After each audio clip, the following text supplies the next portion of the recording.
Aí, estamos ao E vivo. Boa tarde, boa tarde. Salve pessoal, bem-vindos à nossa segunda palestra do primeiro dia da CodeCon, aqui da sala 2. É, Eu sou o Fernando César, o host dessa conversa.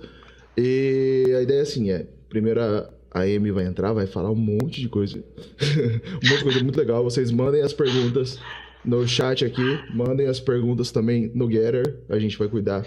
Os dois, pode ser no chat do YouTube ou no Getter, a gente vai cuidar para trazer tudo para cá. Mas primeiro assim, né? Quem é a Amanda, né? Da onde que vem? Apresente-se primeiro, depois a gente fala um pouco mais sobre sua palestra e te puxo pra dentro. Vai. Oi, gente, eu sou a Amanda, ou Amy, né? Não é Amy, infelizmente, meu nome é Amanda mesmo. Eu sou DBRE, atualmente eu tô como principal na Acreditas. Eu tenho aí mais de 15 anos na área de TI. Eu conto 15 anos desde os meus 18, tá? Porque bem antes eu já atuava aí com algumas coisas. Eu vim da área de infraestrutura, data center, comecei a trabalhar com banco de dados. E atualmente eu tô como principal na Acreditas aí cuidando de toda a parte de disciplina de DBRE que a companhia precisa. Boa. E aí, bom, você vem aqui para falar das melhores práticas de DBRE para provisionar e manter o banco de dados inteiro. Tem gente, eu vi gente no chat do Getter querendo saber o que é DBRE, então espero que isso seja respondido durante a palestra. Mas, Amy, o palco é seu, manda ver. Eu volto Opa. depois. Vai lá. Valeu. Bom, gente, é sobre isso mesmo a palestra, sobre melhores práticas de BRE para provisionar e manter um banco de dados, tá? Bom, aqui falar mais um pouquinho sobre mim. Coloquei como apresentação, tem também os links para minha rede. Sou mãe da Lara, DBRE com 15 anos na área de tecnologia, principal engenheiro na Acreditas. Eu sou bodybuilder também, eu brinco que eu sou cosplay da Julie Pouca. Não sei quem não é da parte de academia, talvez não conheça, mas dizem que eu pareço muito com ela. Eu gosto muito de jogar, principalmente Overwatch e Apex. Sou main Symmetry e Lifeline, diz muito sobre a minha personalidade também. Hater de bolo de cenoura, tem que colocar aí um defeito à vista. E eu sou aspirante atleta de beach tênis, eu tenho começado a jogar, gosto bastante também. Bom, quem quiser entrar em contato comigo aí depois, tá aí minhas redes, tá? No Twitter eu sou mais ativa, conhecida mais como M por lá. Bom, como o Fê falou, perguntou o que é DBRE, tá? DBRE é a sigla para Database Reliability Engineer. Engenharia de confiabilidade de banco de dados. É basicamente a disciplina que ela traz princípios voltados do que é CRE, né, a parte de engenharia de confiabilidade, com a parte de administração de banco de dados. Então, eu lembro que eu sempre atuei como DBA e teve um momento na minha carreira que eu atuei como SRE. Só que o foco de SRE era com banco de dados, né? E foi ali em meados de 2019 que eu ouvi o termo DBRE e fez muito mais sentido, porque quando você tem o foco, que é o banco de dados dentro dos seus sistemas, você vai precisar de uma atenção maior. Apesar de você aproveitar as disciplinas SRE, você vai trazer a bagagem do conhecimento de um DBA conforme o sistema de banco de dados que você está administrando. Então, ele tem a ver com as, deixa eu passar aqui as responsabilidades, que fala no dia a dia, né? As responsabilidades vão ser monitoramento, diagnóstico, toda a parte de trabalhar o dimensionamento, se eu preciso de escalabilidade, poxa, eu preciso negociar aqui porque não está dando conta, então vai precisar de um novo planejamento para esse ambiente. A parte de resiliência, manter disponível, a parte de recuperação de desastres também. Automação, é meio complicado falar de automação para banco de dados, mas é super possível. A parte de todo gerenciamento de configuração e aí garantir o desempenho durante todo o ciclo de vida do ambiente, tá? E resumidamente é isso. O DBR ele desempenha um papel fundamental na garantia de confiabilidade, disponibilidade e desempenho dos bancos de dados, tá? Bom, o que eu pretendo trazer aqui para vocês, falando dessas disciplinas de DBRE, é que no dia a dia, mesmo você não trabalhando diretamente com banco de dados ou não sendo sua principal função trabalhar com banco de dados, mas que em algum momento você precisa provisionar ou você mantém aí no seu dia, coisas que facilitem, né, o dia a dia de vocês. Então, entender ali um melhor caminho para você provisionar, escolher o seu banco de dados, o ambiente, trabalhar o monitoramento do ambiente, observar o que a sua aplicação precisa, aliás, qual caminho a sua aplicação chega até o banco de dados e o que você olhar no banco de dados, garantir toda a parte de disponibilidade e segurança, principalmente, questão de acesso, backup e recuperação, a gente precisa de backup, não tem como. E eu gosto de enfatizar recuperação, porque às vezes você tem backup, né, mas eu não sei se todo mundo já passou por isso, às vezes recuperar aquele backup não é sempre que funciona. E a questão da melhoria contínua, será que eu preciso melhorar uma query? Será que eu preciso colocar mais recurso no meu ambiente? Será que eu preciso migrar esse ambiente? Então, eu vou passar basicamente por esses tópicos, né? Para que aí no decorrer do dia a dia de vocês seja uma luz aí no fim do túnel, tá bom?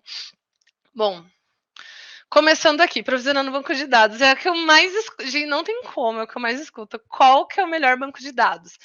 E a gente sabe, tem inúmeros e é só uma camadinha, né? MongoDB, NoSQL, MySQL, o que eu preciso? E a gente sabe que todas essas engines de banco de dados, elas não existem à toa, elas servem cada uma para resolver algum tipo de problema, umas são bem caras, outras são mais em conta, outras chega um momento que, poxa, eu estou usando aqui para esse ambiente que é um MVP, mas eu entendo que para o tipo de negócio que eu vou usar não vai dar conta, e eu nunca vou saber responder essa pergunta de cara, quando alguém chega dizendo qual é o melhor banco de dados. Eu duvido que algum DBA ou DBRE também consiga responder de cara essa pergunta. Então eu sempre falo assim, eu sempre chego com depende, né? Então vamos voltar um pouquinho, vamos mais para trás, que é o seguinte. Que problema você quer resolver? Só um ponto. Ao decorrer da palestra, eu coloquei alguns prints meus que surgem no Twitter. Eu gosto de colocar lá também, que são algumas perguntas, algumas DMs que surgem, que tiram umas. Apesar do desespero, tiram umas boas risadas, tá? Então, assim, qual problema você quer resolver? É a primeira pergunta, na verdade, que você tem que pensar. Não em qual tecnologia você vai usar a princípio, tá? Quando eu falo de qual problema você quer resolver, é legal passar pelos itens. Eu trouxe aqui alguns itens, que é o primeiro que eu falo. Qual caso de uso você tem, né? O que o seu negócio propõe? Que demanda chegou para você atender? Beleza, você já entendeu, é uma base de cliente, é uma base de venda, é um cadastro, sabe? Lista isso, escreva, tá? Os requisitos, o que é obrigatório ter nesse ambiente, que tipo de dado você vai ter ali dentro. Essas questões, essa listagem já vai começar a ajudar você na modelagem. E, gente, modelagem é muito importante, mesmo que seja para banco de dados no SQL, tá? Porque quando você começa uma modelagem, é ali que você percebe que às vezes o relacional, né, o famoso SQL, não vai te ajudar.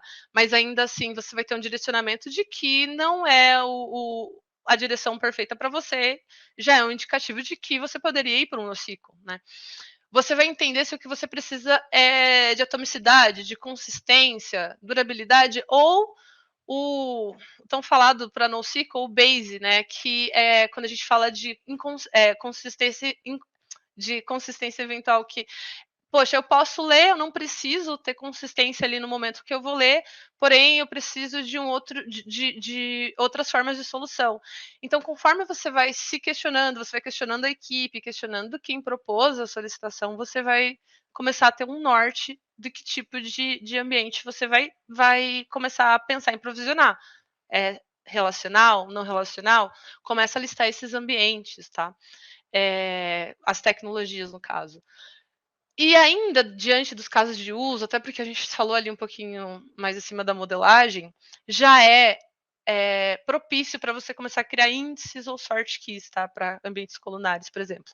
Então, quando você começa a construir seu ambiente já com índices, você poupa lá na frente algumas indisponibilidades, você garante que o seu ambiente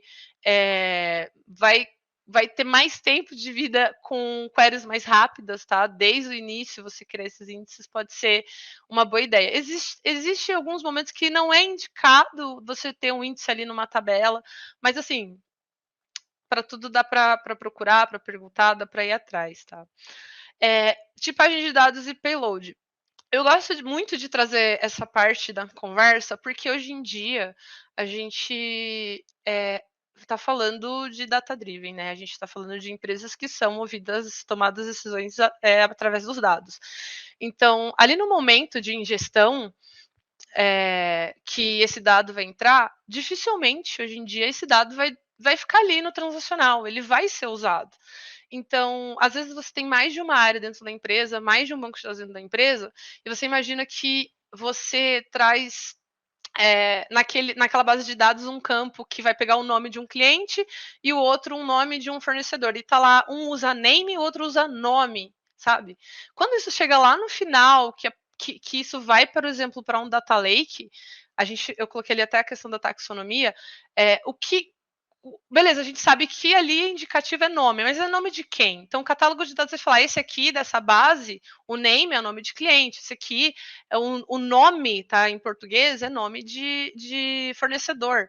Ou não, às vezes pode ser nome de clientes pegos de outras formas. E o que eu falo da taxonomia lá para o final é, qual vai ser o dado que é o correto para tomada de decisão? Então, isso é muito importante também, já entender se a empresa ela tem alguma diretriz para isso, se a área de dados já tem algum direcionamento para vocês em relação a isso, e até se tiver área, trazer junto ali para a parte de modelagem para ver como pode ajudar quando chegar isso lá no Data Lake, lá no DataVis, para o pessoal ter acesso a esses dados e começar ali a tomada de decisão. Isso vai facilitar muito a vida do pessoal, tá, gente? Eu falo porque eu tô hoje, apesar de eu estar dentro, eu ser DBRE, trabalho ali com bancos de dados transacionais também, a maior parte do meu tempo é ali em Lake, DW, então eu sei bem a dor que é. Falando um pouquinho aqui de segurança, governança e custo, tá? É legal que faz até parte dos requisitos, tá?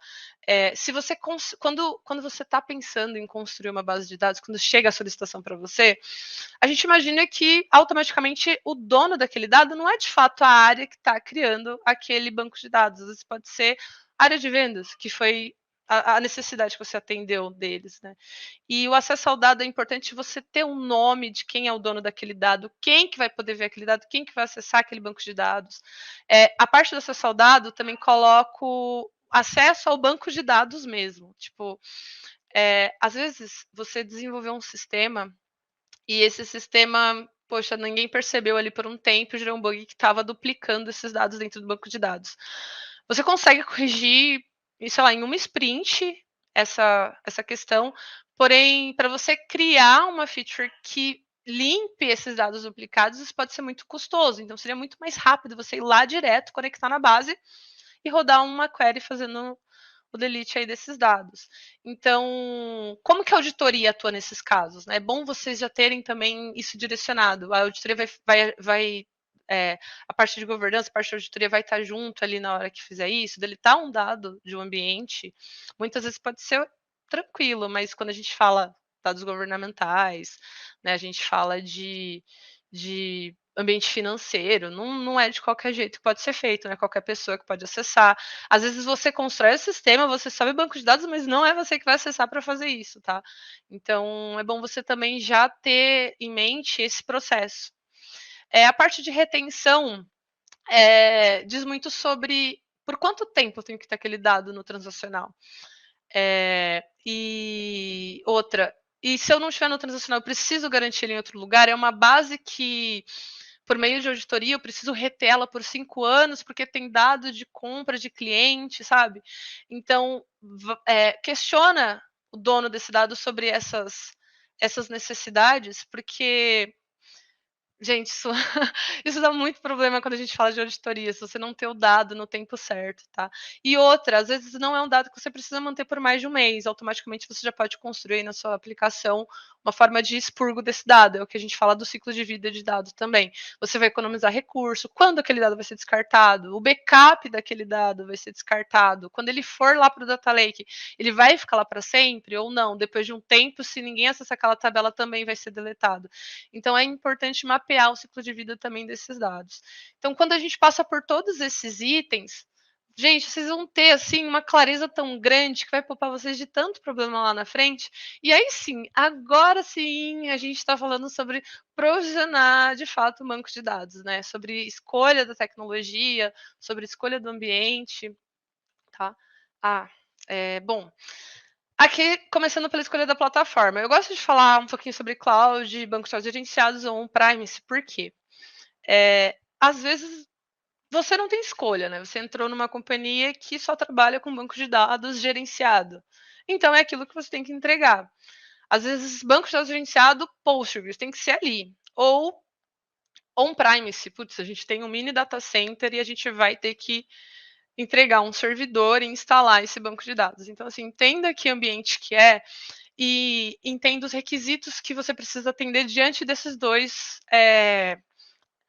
ambientes. Se você tiver a chance de escolher, pensa também como que é o dia a dia do seu time, tá? Se você, poxa, eu tenho a opção de escolher um EC2 que eu vou instalar um MySQL. Cara, você vai ter que cuidar do backup, você vai ter que cuidar da limpeza de log, você vai ter que cuidar de criar toda a monitoração.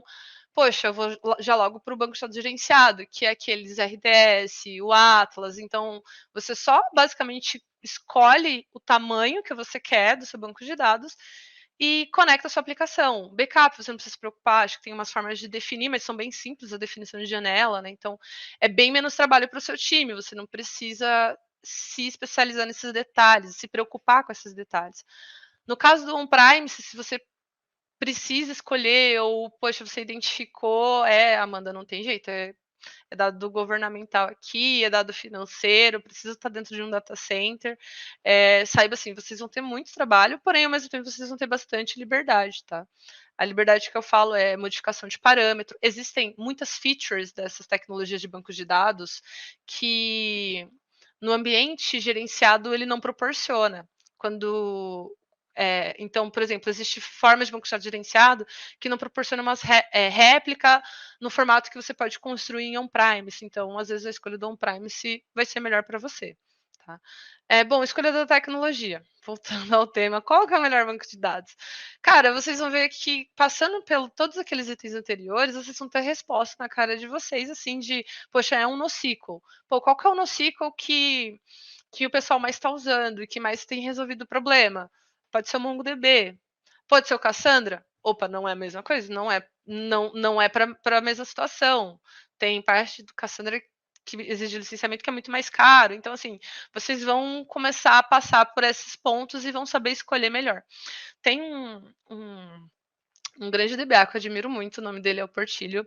Eu assisti vários treinamentos dele, já várias palestras, e ele sempre fala: o melhor banco de dados é aquele que você conhece e o que te deixa dormir à noite. E, bom, gente, quem administra banco de dados dormir à noite sabe que é luxo, tá? Então, partam dessa premissa. Se você já tem conhecimento de um banco de dados e você ainda está passando pelo tá ainda pelo caminho de um ambiente não produtivo, de um MVP, às vezes é isso. Você não vai ter não tem muito tempo para aprender uma nova tecnologia de banco de dados e evitem, gente, evitem sair subindo para ambientes críticos, bancos de dados que vocês têm pouco conhecimento ou que têm pouco conteúdo na comunidade, tá? Eu já vivi um cenário, isso assim, nunca vou esquecer, onde a gente estava tendo a apresentação de uma tecnologia de banco de dados e eu lembro que na época o especialista da área, ele falou assim, eu não vou escolher esse banco de dados, e ele trouxe o levantamento de questões respondidas da comunidade para aquela tecnologia, para aquela engine de banco de dados. Ele, olha, tem, sei lá, 0,2% de perguntas e respostas, agora uma SQL, sei lá, tá pegando 70%.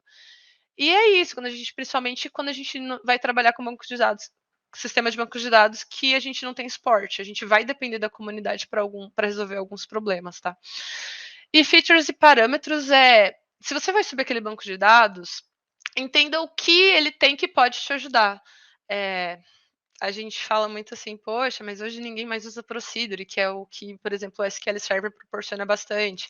Mas existem vários parâmetros ali que pode te ajudar a deixar uma query mais rápida, alguns parâmetros que vão logar mais informações para você. Então, assim, escolheu, dá uma lida em opções que aquele banco de dados pode te ajudar. Poxa, eu vou fazer um update e vai travar tudo. Às vezes não, às vezes você tem uma opção de fazer um update que aquela engine te proporciona, que é o que você mais conhece e não proporciona. Então, vale a pena toda vez que você já escolher um banco de dados, você dar uma estudadinha assim sobre essas opções ou ou ações que você vai fazer que vão te poupar aí de uma indisponibilidade, coisas assim, tá?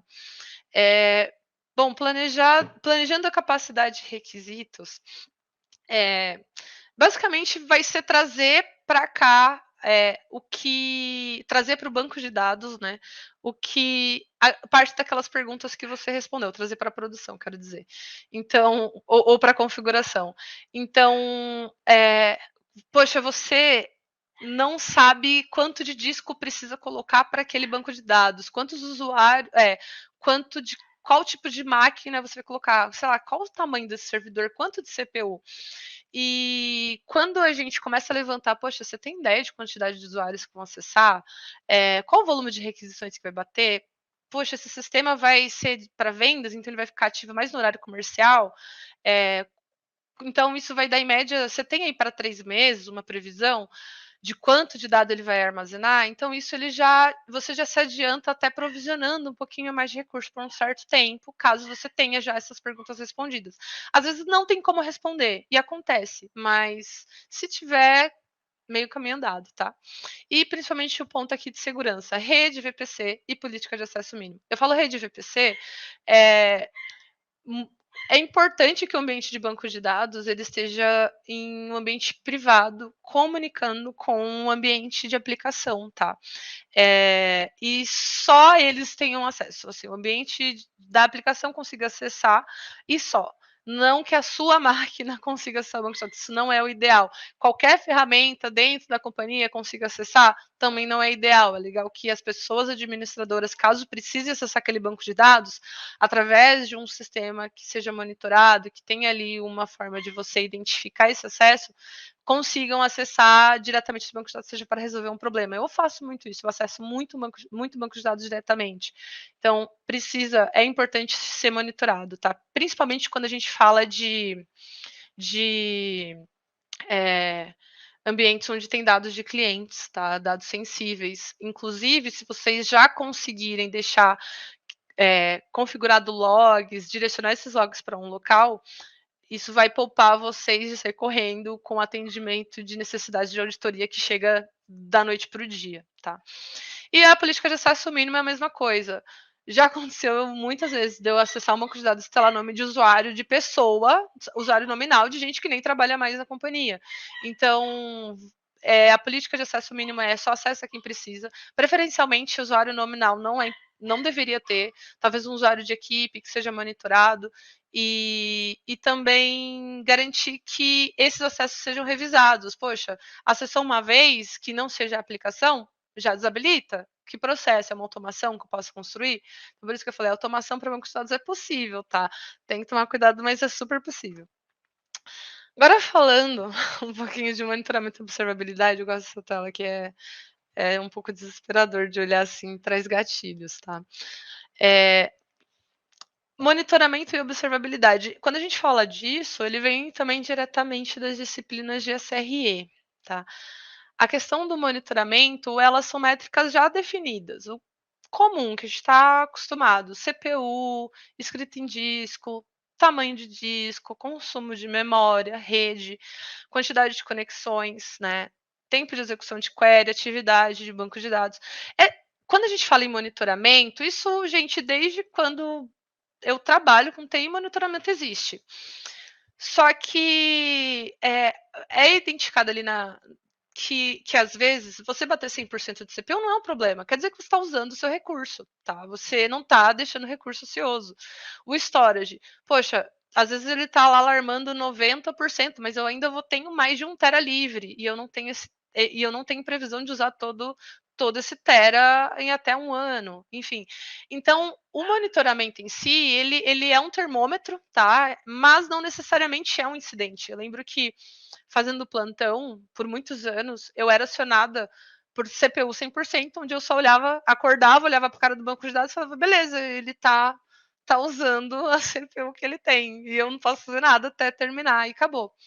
Pode ser que se eu comece a se eu começar a fazer uma melhoria de query, um tanto de query, a CPU diminui, eu pode ter esses alertas? Pode.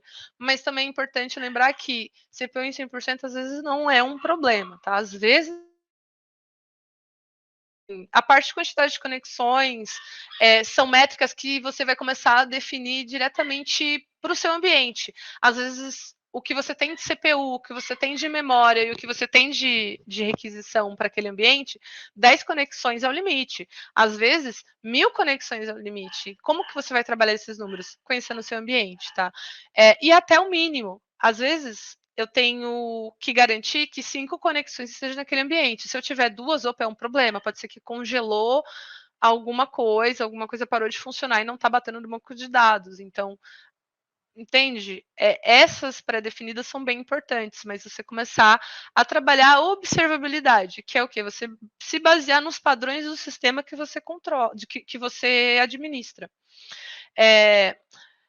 Aí que vem a parte da observabilidade, a parte de observabilidade do ambiente, que é o seguinte. Quando a gente está falando, poxa, cada sistema se comporta de um jeito, cada sistema usa o banco de dados de um jeito, é aí que você vai começar a trabalhar o que de fato é um incidente, o que de fato é um problema. Poxa, eu estou aqui observando que minha aplicação, em média, ela tem 200 requisições, e de repente ela foi para 400 requisições, e o banco ficou indisponível.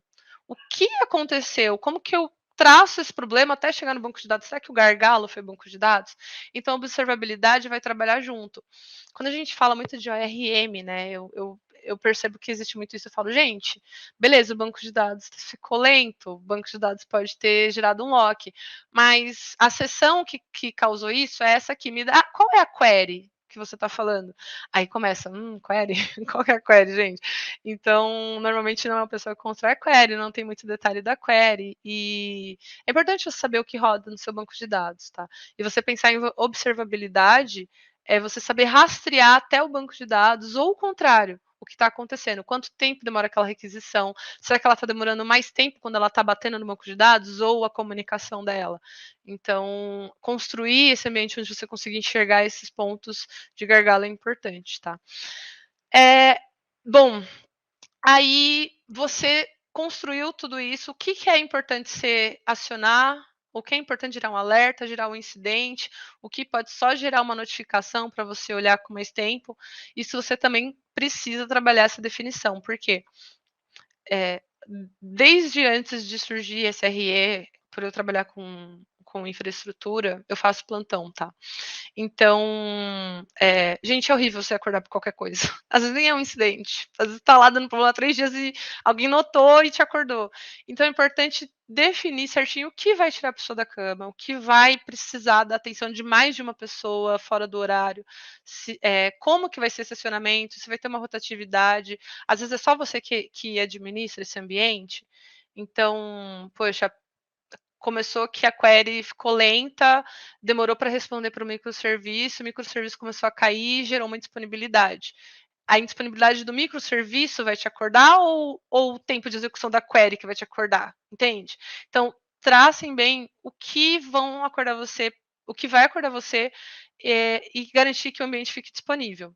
Poxa, isso aqui pode acontecer, pode ser um problema, mas para o horário tá tudo bem. Quando eu acordar, que eu chego mais cedo, eu vou conseguir ver. Então não coloca para te acordar, deixa para gerar um alerta. Quando você chegar, você faz o check ali do ambiente e trata o problema, tá bom? Incidentes e performance, cara, a parte de incidente tem a ver mais com registro. Registro o que está acontecendo, registra tudo o que tiver de problema no seu ambiente, para você saber o que trabalhar, saber o que é crítico.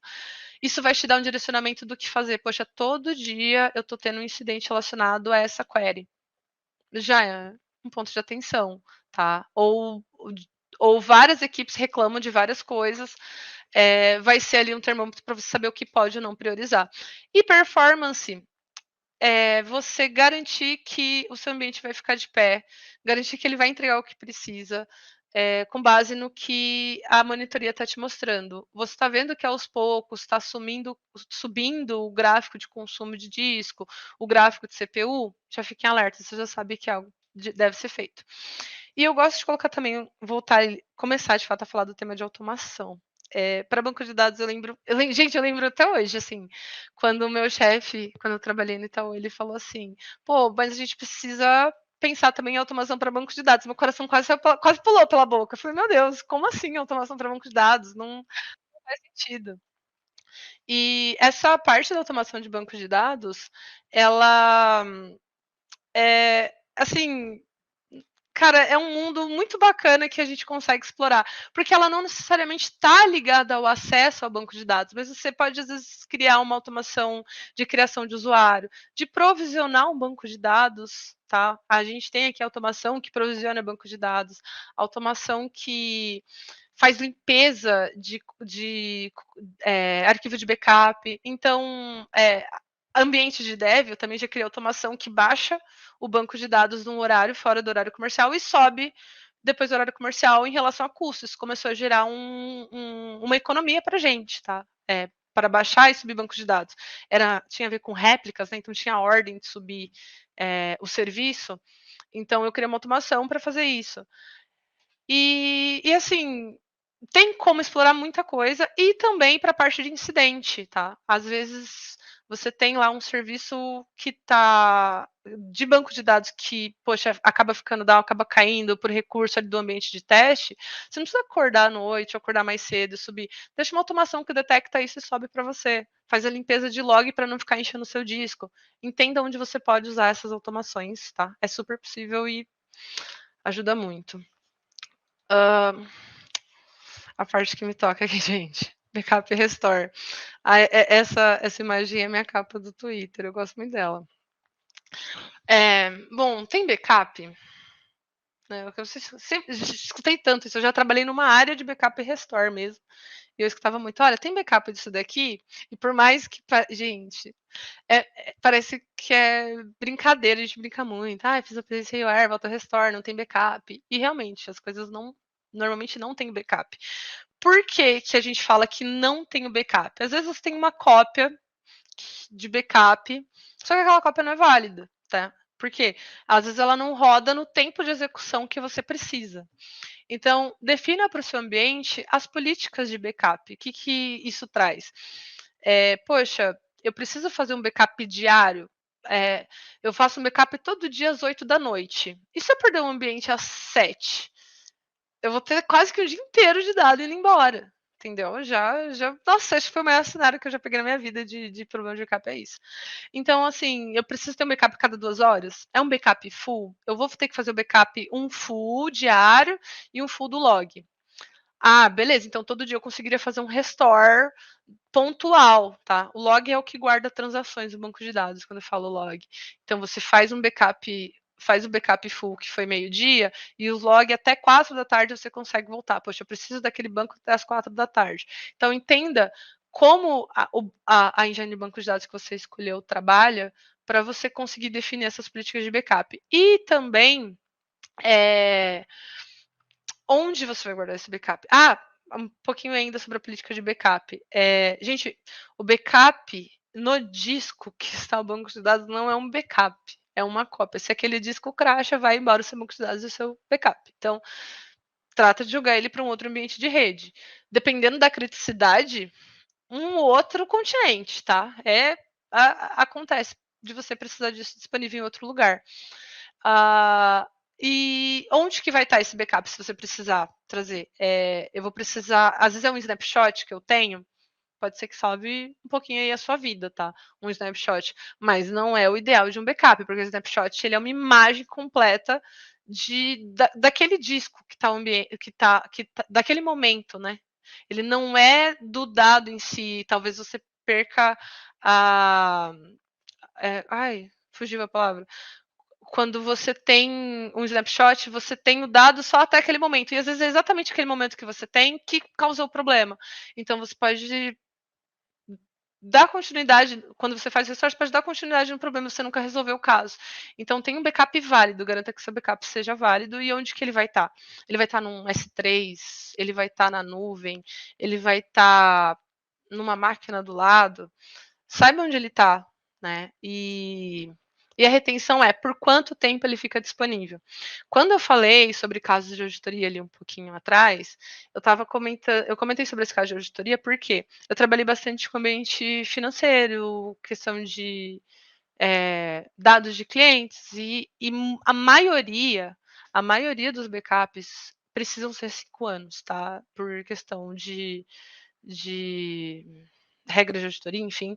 Você precisa, acho que até a LGPD também pede para você ter retenção de alguns dados de cliente, juridicamente falando, por 5 anos. Então, sei lá, deu 4 anos, aquele cliente precisa da confirmação de compra, você tem que ter aquilo disponível. Então, garanta que você tem esse dado disponível quando você precisar, tá? A retenção ela é muito importante definir. E, bom, fiz o backup, beleza, manda, meu backup está funcionando. O restore funciona? Você tem backup, às vezes o restore não funciona. Já aconteceu tantas vezes. Eu falo tipo de restore aí, porque você imagina que você tem um banco de dados, cara, de 1 tera. Aí a pessoa fala: olha, eu excluí quatro informações que não deveria. Você vai ter que fazer o restore inteiro, você vai precisar de um outro servidor. Você vai precisar de um ambiente igual só para trazer todos aqueles dados. Então, às vezes a criticidade que você tem no seu ambiente, ela não está no banco de dados todo, ela está em uma tabela. Então, você fazendo backup e retendo por mais tempo aquele backup daquela tabela, você não vai ter trabalho de restaurar todo o seu ambiente. Então, que tipo de restore você precisa? É, é, o restore do banco inteiro? Se for, a gente está falando de disaster recovery. Ah, não, não é. Então, beleza. Então, a gente está falando só de um dado. Como que é mais prático trazer esse dado de volta? Então, tenta explorar também esse formato, né? Quando dizem precisar do restore. Explora pergunte bastante o que exatamente a pessoa precisa, porque isso pode gerar um custo descomunal que não vale a pena. Vale a pena colocar na mão e digitar, sei lá, pegar da requisição da aplicação que dado foi aquele e colocar de novo. Teste de restore e plano de disaster recovery. O teste de restore é você testar se o seu backup é válido. Vale a pena você testar todo mês o backup? Gente, isso vai depender muito do tipo de negócio que vocês têm.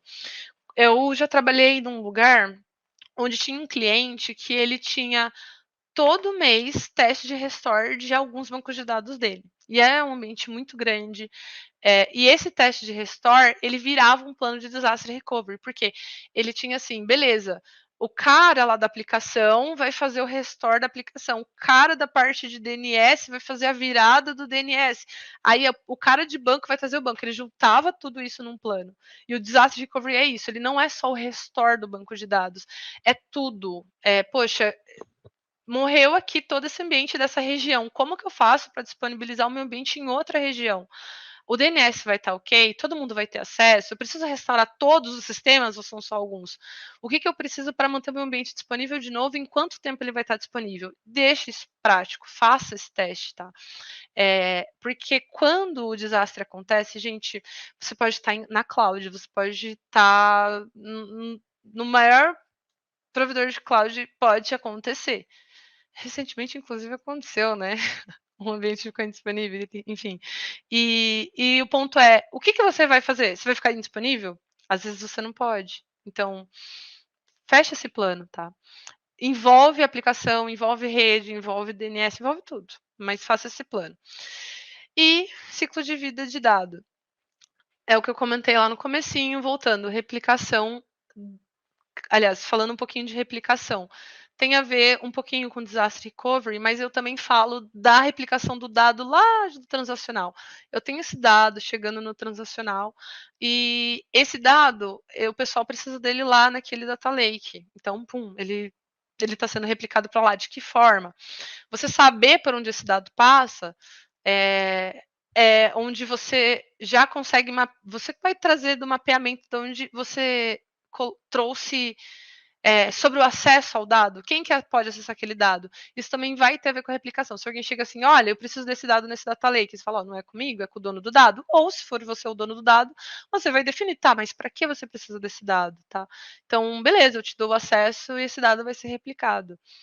E replicação de dado não é backup também, tá? Porque quando a gente fala de replicação é só a cópia daquele dado no estado específico. Eu não estou falando da estrutura de tabelas, eu não estou falando da estrutura de índices nem nada. E o expurgo. Gente, conheçam o ciclo de vida do seu dado e faça um expurgo das suas bases. Às vezes, o que você tem no transacional não precisa.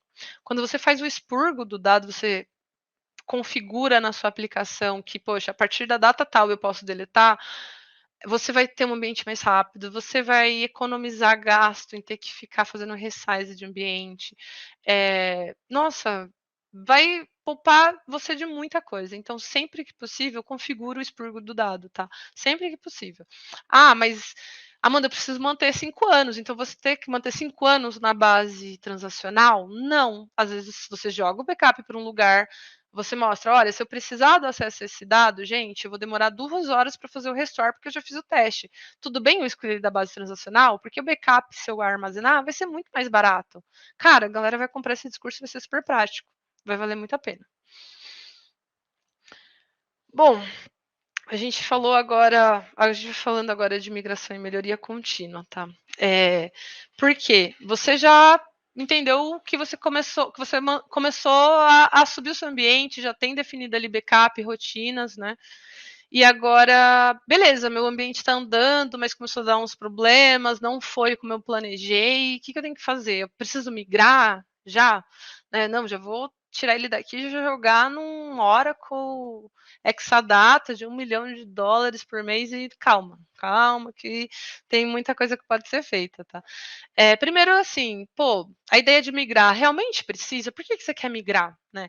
Então, vamos primeiro pensar em melhoria e recurso. Já chegou em mim muita gente perguntando, pedindo sobre migrar um banco de dados, porque estava lento. Ah, tá lento. Acho que eu tenho que migrar de um MySQL para um Postgres. Tipo, calma, não é assim que funciona, né? Vamos ver o que dá para fazer. Então, quando você tem todo aquele seu trabalho de monitoria aplicado, toda a parte de observabilidade aplicado, você vai conseguir identificar exatamente qual é o problema. E, poxa, eu gosto de colocar tuning de query a princípio. Por quê? Gente, 90% dos problemas de lentidão de um banco de dados, de consumo de disco CPU, tem a ver com query, tá? Quando uma query ela é executada no banco de dados, ela usa cache. Esse cache, muitas vezes, ele é em disco. Então, parece que ele está consumindo muito disco enquanto ele está executando a sua query.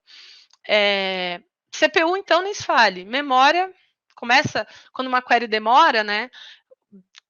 E topa recurso, outras queries começam a entrar e aguardar recurso para ser executada também. Então, vira um funil de problema ali. Use e abuse do Explain Analyze quando você tem ideia de que query pode ser um problema no seu ambiente. O Explain Analyze, basicamente, ele serve para quase todas as tecnologias de banco de dados. Talvez muda. É só um Analyze, é só um Explain. Enfim, o Explain Analyze nada mais é do que uma opção onde ele vai mostrar o plano que sua query faz no banco de dados. Poxa, ela está usando o índice? Quando você faz lá o where, o order by, ele mostra em o que ele usa primeiro, quantos dados ele escaneou para te trazer só o dado que você está lá buscando no where. Às vezes aquilo ele está gastando muito tempo nesse order by, ele está gastando muito recurso aqui. Então, você fazer a troca, às vezes, de uma opção, mudar os campos, vai melhorar muito sua vida. Índice. Recentemente, eu trabalhei num caso aqui de índice, a gente aplicou alguns índices no ambiente, gente, a CPU ela ficava em 120%, 100%, 100%, topava mais, ou seja, a gente estava pagando a mais de tanto que ele estava usando a CPU, e a gente aplicou alguns índices, e índices simples, tá? Nada daqueles índices composto e tal. E na hora que aplicou, baixou para 20% de utilização. Então, cara, economia de recurso. Índice é isso. Índice vai deixar sua query mais rápida. Índice vai garantir economia de recurso para vocês. Você vai ver, às vezes você não precisa de CPU, às vezes você não precisa escalar o seu ambiente, às vezes só precisa de um índice, tá? Existem casos que índice não é indicado? Existe. Por exemplo, tabelas que tem muito update, ou de repente você vai jogar uma porrada de dado ali no insert de uma vez. Às vezes até você exclui seu índice, faz insert e cria o índice de novo. Existem vários casos, tá? Mas partam do princípio de que o índice é imprescindível. Então, sempre avaliem, tá? Sempre avaliem a possibilidade do índice. A questão da migração ainda. Poxa, eu preciso migrar porque está muito caro. Então, você vai precisar trabalhar em cenários, poxa, eu preciso migrar de cloud, eu preciso sair do on-premise. O custo ele sempre pega muito, então ele é um ótimo indicativo para você fazer a migração do seu ambiente. Modernização e auditoria. Eu já precisei migrar ambiente por modernização. Eu estava numa versão e de repente chegou um momento que eu precisava migrar para chegar na outra versão. Não era uma opção simples de só fazer uma virada online, não, precisava deixar indisponível para ir para uma versão e depois ir para outra. Então, às vezes você não tem como fugir quando a gente fala. Isso em ambiente cloud mesmo, tá? Às vezes você demorou muito para fazer de um para o outro, de uma versão para outra, que para você ir para mais recente, você vai precisar passar por indisponibilidade. Então, não tem como fugir quando a gente fala de versão. E auditoria e features, né? Às vezes saiu uma feature nova que você precisa muito usar, não tem muito o que fazer, você vai precisar migrar. E auditoria, porque licenciamento não está regular, ou porque a stack mudou. Então, você precisa atender o que a auditoria está pedindo. Poxa, agora a gente está trabalhando com esse tipo de dado, dado governamental ou é dado financeiro, e eu preciso estar em outro tipo de ambiente. Não tem para onde fugir, você vai precisar migrar seu ambiente, tá? Planejamento da migração. Eu faço muita migração, inclusive eu gosto muito de fazer migração. Às vezes eu fico desesperada, assim, não aguento mais, é muito problema, mas é onde eu mais aprendo, eu acho que é com migração, sabe? E a princípio, quando a gente fala em migração, lá naqueles primeiros passos dos casos de uso, reveja tudo aquilo. Por que você está migrando? Você basicamente já respondeu só algumas questões, mas reveja aquilo para você talvez não passar pelos mesmos problemas que você passou até então, tá? E estressa quanto mais você tiver, porque agora você já tem uma quantidade. Imagina, você já monitorou seu ambiente, então você já tem uma ideia de quantidade de usuários, você já tem uma ideia de requisições. Então, você já vai ser muito mais certeiro quando você começar a planejar a sua migração. Tá? Parta do que a monitoria pode te entregar, pode te ajudar. Ambiente de teste. Às vezes não, na maioria das vezes você vai precisar testar de novo, passar de novo por teste. Só que agora, com a migração, você já tem talvez uma amostra de dados para trabalhar, você já tem umas queries para testar, saber o que é crítico. Poxa, deixa eu fazer um restore aqui no ambiente de teste só de um pedaço para ver quanto tempo demora. Será que rede vai ser um problema? Acesso? Porque eu vou ter que jogar isso para um outro lugar. Então, você vai precisar de um ambiente de teste para planejar. O tempo de execução é muito importante definir quando você fala em migração para um planejamento, tá? A maioria dos ambientes que eu faço migração, eu peço um tempo. Olha, deixa eu fazer a análise para dizer quanto tempo de disponibilidade ou quanto tempo de execução eu vou ter. E dentro do ambiente do tempo de execução, eu tento trabalhar a janela de disponibilidade. A maioria hoje dos sistemas, a gente tenta garantir 100% de disponibilidade. E quando a gente traz para a disciplina de SRE, você vê que isso não, basicamente quase não é possível, porque você tem muitas camadas de dependência. Se você está na cloud, você não tem como garantir a disponibilidade da cloud. A engine não foi você que configurou. Então, como que você vai garantir 100% se não depende de você ser 100%?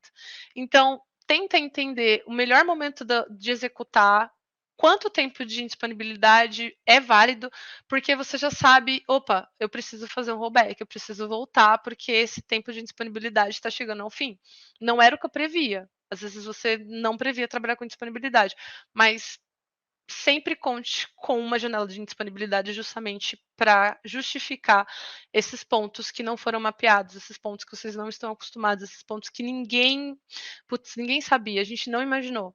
Tenta trabalhar com janela de disponibilidade e o tempo de execução vai direcionar você para isso. Opa, eu preciso fazer o rollback? Eu preciso voltar para o ambiente que eu estava?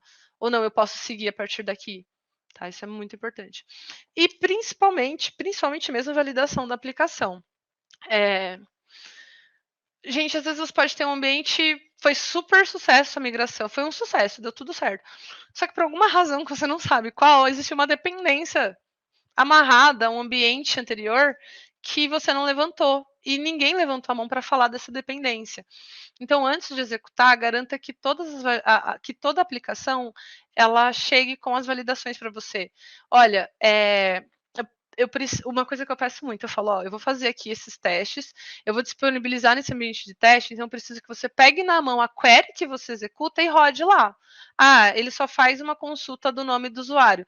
Então roda isso lá e vê se vai fazer certinho, vê se vai fazer no tempo que você precisa. Já o que eu já vi muito também principalmente ambiente on-premise, tá? É quando dentro do servidor de banco de dados existe um batch que ele quando ele consulta um banco de dados, ele bate numa automação que está dentro do servidor. Então, tipo assim, essas dependências, quem fica muito ali olhando para o banco de dados não tem visão, não sabe que isso acontece. O DBA, por exemplo, o DBRE, ele vai ter muito mais conhecimento sobre o sistema de banco de dados do que do negócio em si. Então, se vocês têm esses passos, quais são os mais importantes de validar, já deixa isso prático. Qual é a query que precisa validar? Qual é a tabela? Quantidade de registro? Validação também. Ó, eu preciso fazer um count dos registros, só para ver se é isso mesmo. Já serve, tá? E é isso, gente. Eu não sei se eu tô no tempo, Fê. Basicamente, o que eu tenho para trazer para vocês foi só um compilado aí um pouquinho do meu dia a dia e do que vocês podem usar aí no dia a dia de vocês e ajudar. Dúvidas? Boa. Sim, você tá no tempo. Temos aí 10 minutinhos para responder algumas dúvidas. E sim, temos algumas perguntas que apareceram lá no Getter. Já. Já, opa. O pessoal tá animado. Assim, inclusive, tem uma pergunta que eu achei excelente. Então, eu vou Opa, começar bora. por ela. Vou começar por ela, inclusive, o Matheus Tanaka pergunta: você tem alguma sugestão de como mapear uma base de dados nova? Foi alocada em um cliente que possui um banco com mais de 1.200 tabelas e não tem uma documentação muito boa. Como mapear?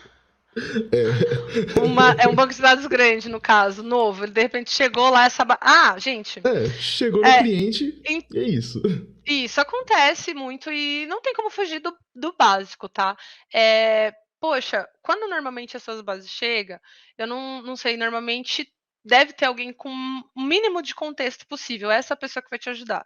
O controle dessas informações, eu falo que é literalmente você fazer o takeover das coisas para você. É o famoso blueprint. Pega isso e tenta recriar a modelagem dela. Existem até ferramentas que conectam no banco de dados e ajudam você a criar. Eu não tenho o nome de uma ferramenta dessa prática hoje.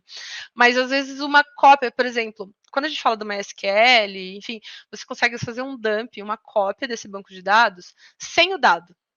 Você faz só da estrutura do banco de dados. E você consegue abrir isso no sistema do MySQL, no ai, fugiu, fugiu o nome. Enfim, eu vou Independente. trazer. E ele Uhum. vai abrir basicamente quase que a modelagem para você. Meio que você faz o passo contrário. Então, assim, você pode se apoiar nessas ferramentas, porém, às vezes, gente, você já aconteceu, tá? Eu falo com dor. Que é você tem lá um ambiente que tem, sei lá, um monte de procedure, um monte de job, você não sabe o que aquilo faz. Não tem como fugir do trabalho. Você vai ter que olhar, entender, dar uma lida, ver o que aquilo faz. Às vezes, quando chega sem documentação, não tem o que fazer. Você vai precisar desse Uhum. trabalho. Sim, se dividir. Poxa, pega aquela pessoa com o mínimo de contexto, o que é crítico aqui dentro hoje? E vai fazendo o caminho contrário, vai documentando aos poucos, tá? Uhum. Eu já fiz muito isso, meus amigos fizeram muito isso, porque quando eu falo de começar um ambiente documentado, você saber o que ele entrega, é você não passar por isso depois, ou outra pessoa passar por isso. Então, se chegou com você desse jeito, eu sinto muito. E vai ter trabalho para fazer. Alguém colocou aqui no chat do Getter que o The Beaver, né, faz isso muito bem, e o Workbench também para PostGIS também, né? Ele Workbench, faz bem. boa. Eu confesso que eu sou meio assim com o The Beaver, mas eu entendo as pessoas que gostam dele. Eu gosto de usar o da própria ferramenta, tá? O MySQL Uhum. tem o PostGIS tem o dele, o da Oracle tem o dele. Eu gosto de usar o próprio. Mas Uhum. o The Beaver é bom que ele acaba resolvendo muita coisa aí pra galera. Sim. Boa. Tem uma outra dúvida aqui do Cyber Problem. Rapaz, com esse nick. Como lidar com tabelas de logs que são gigantescas e qualquer operação, ela especialmente ordenando o PostGIS, custa muito recurso e tempo. Quais são as práticas gerais para lidar então com esses logs Tá. gigantescos? É isso. Tabela de log, gente. Vamos lá. Quando a gente está falando de uma tabela gigante de informação, a gente tem algumas opções que pode ser feita. Primeiro, essa tabela ela é consultada o tempo todo, eu tenho muito acesso a ela? muda de estado, eu tenho muito update. Se eu tenho muito update em cada registro, que eu imagino que não já que é log, índice. Já pensa, índice. O que acontece? É muita leitura? Vamos lá, então. Gente, índice é perfeito. É muito bom. Poxa, Amanda, mas eu apliquei o índice, melhorou, mas ainda assim tá lento porque é muito registro. Versionamento de tabela. Você pode criar uma versão anual dessa tabela, entende? Quando você cria a versão anual, você vai, talvez você tenha que fazer alguma modificação na sua aplicação, porém você direciona essas consultas, então fica muito mais prático. Outra coisa, precisa estar no Postgres? Às vezes você pode jogar isso para um outro lugar que seja até mais barato, um S3, alguma coisa consultando lá, que tem muitas opções hoje que são até mais rápidas, mais em conta do que você manter no S3 e consumir muito disco. Então, assim, migração parcial também acontece muito, eu vejo essa possibilidade. Mas índice, como você falou, índice, aquele Explain Analyze, ele faz o seguinte, você coloca o Explain Analyze e a sua query na frente, e ele vai dizer o tempo que ele leva. Se ele estiver usando o índice, vai estar lá, claro, o índice e tal, que é o índice que ele usa. Se não, já está na cara, o campo que a sua query busca, o primeiro, já cria um índice para ela e testa. Com o Explain Analyze, ele vai dizer se mudou o tempo ou não. Boa, muito boa. Bom, a gente tem tempo ainda, então vamos lá. Para você, qual a maior diferença entre DBA e DBRE? As disciplinas, né? DBA e DBRE. Bom, existe, na verdade? Sim, existe porque primeiro, gente, quando eu comecei na área de DBA, eu lembro que era uma divisão. Tinha o DBA Oracle, tinha o DBA SQL Server, tinha o DBA MySQL. Era bem certinho. E eu também vim no ambiente onde DBA raramente mexia ou configurava um servidor. Eu trabalhei em data center mesmo, então esses gerenciados era literalmente o que eu cuidava. Então, assim, o DBA ele era um cara que acessava via linha de comando, porque nem gráfica a parte do servidor tinha, e dava os comandos que aquele banco de dados e a especialidade dele fazia, ou configurava algumas coisas. Porém, o servidor era entregue para a gente já com algumas coisas. Isso era o que o DBA mais fazia. Tinha a ferramenta lá de monitoria, que era de alguém, uma coisa ou outra das queries que a gente colocava. Se deu problema de CPU, o pessoal de sistema operacional falava, olha, é o processo do banco de dados que está consumindo. Aí voltava para a gente tentava achar no banco de dados. Então, assim, o DBA, ele veio muito, ele tinha muito essa de ficar só naquele sistema. Quando eu entrei, eu já comecei a trabalhar com outros bancos de dados. Eu mexia com SQL Server e Oracle, depois começou a surgir o Postgres. Eu lembro que eu fui para uma área que, poxa, mexia com banco de dados, MongoDB, e na época lá onde eu estava, ninguém conhecia de MongoDB. E nessa já começou algumas outras coisas acontecerem também, que era, opa, mas eu vou provisionar o servidor, eu vou ter que criar um ambiente de monitoramento, sabe? Então, o DBA, ele ficava muito mais no sistema. Aí, com essas necessidades de observar o ambiente, com essas necessidades de, poxa, eu estou falando de automação também. O que eu preciso facilitar a vida do cara da aplicação? Ele não, poxa, a gente vem hoje em dia muito do you build, you run, né? Você constrói, Pô, ele vai precisar de mim toda vez que ele precisar de um banco de dados, o que eu consigo andar com isso? Hoje em dia, se a gente está falando de ambiente gerenciado, eu falei backup, log, limpeza de log, isso não é mais um trabalho que o DBA precisava se preocupar. Eu era acionada para ficar fazendo limpeza de log. Hoje em dia, não. Hoje em dia, eu quase não tenho esse problema. Então, o DBRE, quando fala DBRE, é porque ele pega essas disciplinas de melhoria, disponibilidade e automação e traz para dentro da realidade de banco de dados para ajudar a equipe como um todo. Então, assim, ele só acumula, não é que ele acumulou, mas ele evoluiu para algumas outras funções. Basicamente é isso. Pô, legal. A gente tem mais perguntas. Eu vou puxar uma só. Mas aí eu não sei se você vai conseguir entrar agora lá no mapa do Gather, participar um pouco lá do After, responder alguma coisa pro pessoal. Consigo. Boa, então tá. Então, assim que a gente encerrar aqui, lá na sala 2 mesmo, tem um portalzinho pro After, que aí vocês conseguem, então, perguntar outras coisas pra Amanda, certo? Mas aqui tem uma que eu achei legal, que é sobre métricas. Quais métricas você usa para encontrar o número de quantidade de conexões ideais para o banco? Existe uma maneira? Então, gostei muito dessa pergunta. Não existe. Mas Uhum. existe. Gente, eu não tenho esse cálculo, não é um cálculo que a gente faz de cabeça, até porque você. Quando a gente fala do número ideal de conexão, eu tenho uma conexão que ela pode consumir muito mais recursos, porque ela abre muitos processos. Muitas fases daquela query pode acontecer e uma só pode consumir todo o recurso. Então, assim, vai depender muito do recurso que você tem. Quando tem um ambiente cloud, que quando você provisiona um banco de dados, você tem uma. Por tipo, ele fala, automaticamente ele já define uns limites ali. E esse limite, ele é baseado num cálculo, tem exatamente o cálculo lá, que é a CPU mais memória, enfim. E aí ele diz, ele limita. Então a CPU e memória automaticamente vai ser 500 conexões, 50 conexões. Então, o que vai definir de fato, que eu acredito que é importante você olhar, é o consumo do seu recurso. E você limitar isso na aplicação, não no banco de dados. Assim, é, Uhum. você não consegue, porque, como eu falei, às vezes uma sessão da sua aplicação vai consumir todo o recurso. Isso já havia acontecer várias e várias vezes. Eu ter que subir o tipo da instância justamente para ele dar conta do que a aplicação precisava entregar. E vai acompanhando, coloca o tempo de execução. O monitoramento, quando eu coloco o monitoramento de query, ele também, a maioria dos bancos de dados, principalmente gerenciados, eles entregam quanto de CPU ele usou.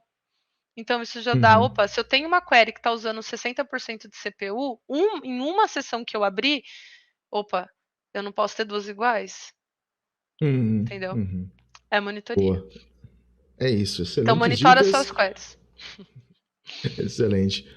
Amanda, muito obrigado pela participação, por ter trazido esse conteúdo muito, muito legal.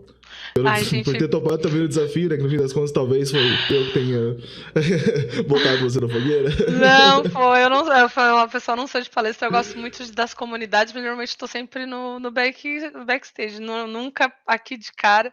Mas eu sinto Uhum. segurança em trazer um tema que eu nunca falei, é a primeira vez que eu estou falando, inclusive eu nunca escuto falar tanto.